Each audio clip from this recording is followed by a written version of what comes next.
mwana wanjye ufite amahirwe ko sogokuru wanyu ahari.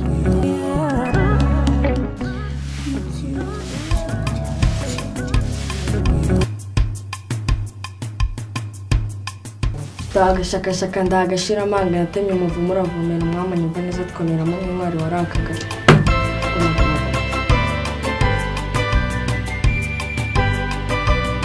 Nubwo kugaragara umwaka urwamo rw'abagabo yigishwa.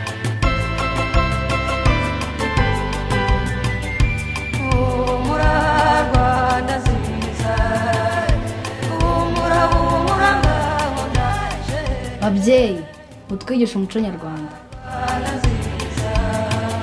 Bana b'u Rwanda dukunda umuco nyarwanda.